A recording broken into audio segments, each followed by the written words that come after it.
Shalom saudara yang dikasihi oleh Tuhan Yesus. Dunia sedang menawarkan kenikmatan bagi orang-orang percaya dengan tujuan untuk mengalihkan hati dan kepercayaan kita dari Tuhan. Waspadalah, jangan sampai perkara dunia ini membelokkan iman kita dari Tuhan. Puji Tuhan. Berjaga-jaga dan berdoa. Ini yang menjadi tema kita, nats firman Tuhan dari Lukas 21 ayat 34 sampai 36. Demikian firman Tuhan, jagalah dirimu supaya hatimu jangan syarat oleh pesta pora dan kemabukan serta kepentingan-kepentingan duniawi, dan supaya hari Tuhan jangan dengan tiba-tiba jatuh ke atas dirimu seperti suatu jerat, sebab ia akan menimpa semua penduduk bumi ini. Berjaga-jagalah senantiasa sambil berdoa, supaya kamu beroleh kekuatan untuk luput dari semua yang akan terjadi itu, dan supaya kamu tahan berdiri di hadapan Anak Manusia. Puji Tuhan. Saudara, ada 2 kali Yesus memberikan instruksi kepada murid-muridnya bahwa mereka harus berjaga-jaga dan berdoa. Pertama, pada waktu mereka di Taman Getsemani menjelang ditangkapnya Yesus oleh tentara Romawi. Dan yang kedua, saat mereka di Yerusalem, Yesus memberikan nasihat sekaligus peringatan agar mereka menjaga diri terhadap pengaruh dunia yang menyesatkan, dan agar mereka berjaga-jaga sambil berdoa supaya mereka beroleh kekuatan untuk luput dari kejadian-kejadian yang mengerikan yang akan menimpa dunia ini.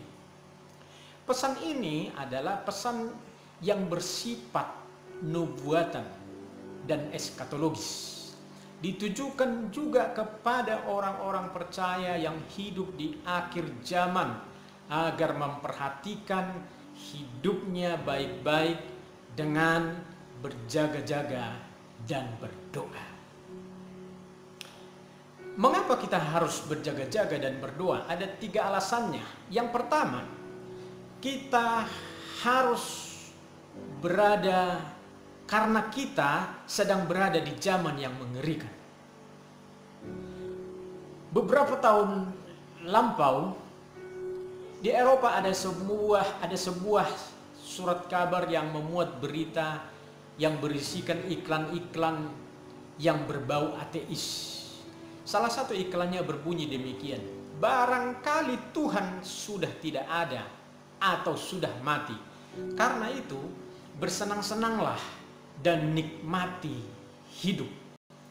Sadar atau tidak, iklan ini sedang mengajak semua orang, termasuk orang Kristen, bahwa selama masih hidup di dunia ini, agar melakukan apa yang dapat memuaskan daging dan tidak perlu menyusahkan diri untuk menjaga kekudusan, memikirkan ibadah, dan memikirkan orang lain untuk mengasihinya. Saudara, zaman ini sungguh mengerikan. Sasaran utama manusia akhir zaman adalah kenikmatan dan kepuasan daging. Tidak perlu lagi memikirkan kebutuhan rohani, bagaimana hidup yang berkenan kepada Allah. Itulah sebabnya Yesus memberikan nasihat dan peringatan kepada setiap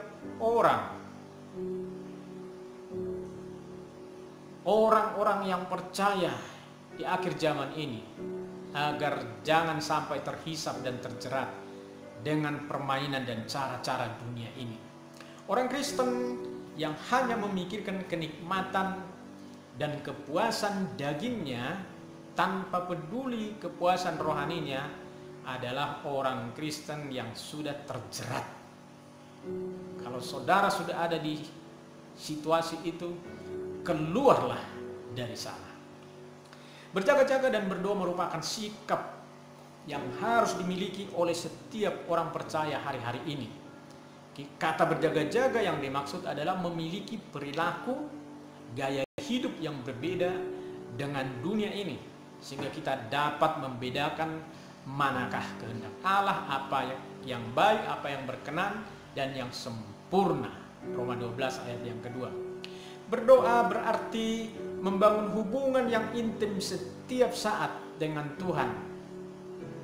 Kekuatan rohani yang baru akan diperoleh saat kita berdoa, saat kita selalu dengar-dengaran kepada firman Tuhan.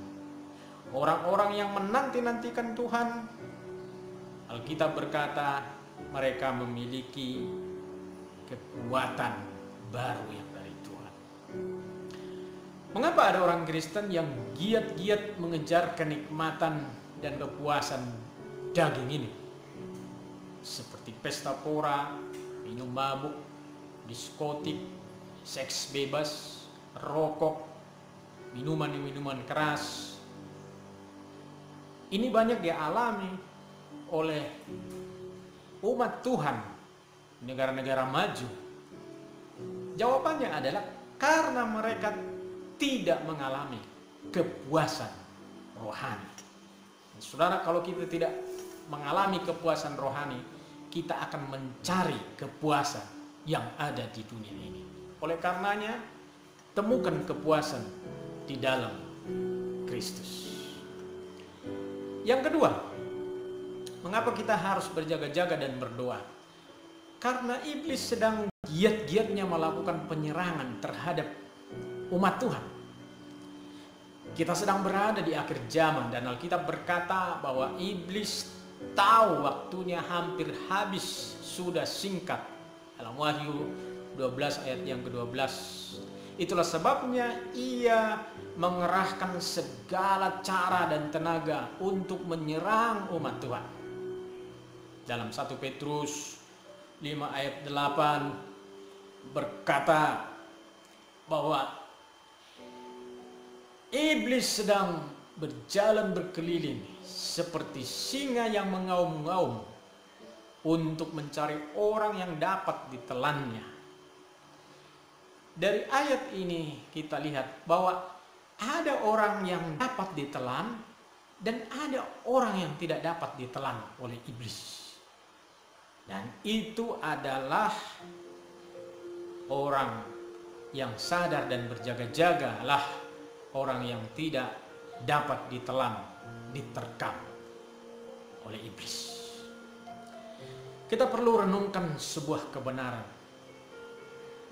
Orang yang rajin beribadah, orang yang setia melayani, dan orang yang suka memberi tidak menjadi jaminan bahwa ia bebas dari serangan iblis. Tapi orang yang sadar dan berjaga-jaga, serta orang yang berjaga-jaga sambil berdoa yang akan terhindar dari jerat dan terkam iblis. Saudara pernah mendengar ada hamba Tuhan besar di Amerika yang dipakai Tuhan luar biasa, mengadakan KKR di berbagai negara dengan jumlah massa jutaan orang. Ternyata ia pun jatuh. Menurut kata berita, ia bercerai dengan istrinya dan ia juga diisukan selingkuh dengan rekan pelayan. Hamba Tuhan tidak kebal dengan dosa, tidak kebal dengan godaan. Justru semakin tinggi tingkatan iman, semakin besar karunia, semakin besar pelayanan, saudara, semakin besar pula serangan yang akan dihadapinya. Dan kejatuhan seseorang tidak selalu karena persoalan, tapi juga saat sedang seseorang dalam kenyamanan, dalam kelimpahan, dalam keberhasilan, yang akhirnya membuat dia lengah. Saat lengah, disitulah iblis menyerang. Hal lain adalah iblis seringkali menyerang titik kelemahan kita. Masing-masing orang punya kelemahan. Ada di bidang uang, di bidang wanita, sulit mengontrol emosi, dan keinginan daging yang lainnya. Itulah sebabnya kita perlu memproteksi dan mengcover titik itu, karena disitulah seringkali kita jatuh dan menjadi batu sandungan bagi umat Tuhan yang lain. Setiap orang punya sisi gelap di dalam dirinya. Itulah sebabnya kita perlu minta terang Kristus untuk menerangi sisi gelap dalam diri kita. Sekali lagi, tidak ada seorang pun yang kebal dengan dosa dan godaan. Itulah sebabnya Tuhan ingatkan kita di dalam 1 Korintus 10 ayat 12, sebab itu siapa yang menyangka bahwa ia teguh berdiri, hati-hatilah supaya ia jangan jatuh. Saudara, hati-hati hidup di zaman ini, waspada, berjaga-jagalah dan berdoa. Yang ketiga, mengapa kita harus berjaga-jaga dan berdoa? Agar kita beroleh kekuatan berdiri teguh di zaman ini. Setiap saat dunia menawarkan kesenangan, kenikmatan, keinginan daging, dan setiap saat iblis mengintai dan siap menerkam. Tujuannya adalah untuk menggagalkan, menjatuhkan, dan menghancurkan umat Tuhan. Tetapi orang yang berjaga-jaga dan berdoa akan beroleh kekuatan untuk luput, untuk terhindar dari semua itu. Bagaimanakah sikap berjaga-jaga dan berdoa itu? Hiduplah benar dan takut akan Tuhan. Miliki persekutuan yang intim dengan Tuhan hari-hari ini. Dengarkan baik-baik dan lakukan firman Tuhan. Mintalah perlindungan darah Kristus supaya kita terbebas dari setiap ancaman dunia hari-hari ini. Miliki iman yang teguh, yang kuat, supaya dapat melawan kekuatan iblis dan melawan kekuatan dunia ini. Dengan demikian, kita akan menjadi pemenang di dalam Tuhan. Bahkan Alkitab berkata, kita akan menjadi orang-orang yang lebih daripada pemenang. Haleluya. Maju terus dalam Tuhan, tetap waspada, tetap berjaga-jaga dan berdoa di tengah-tengah zaman ini, karena zaman ini adalah zaman yang sungguh mengerikan. Tuhan Yesus memberkati. Amin.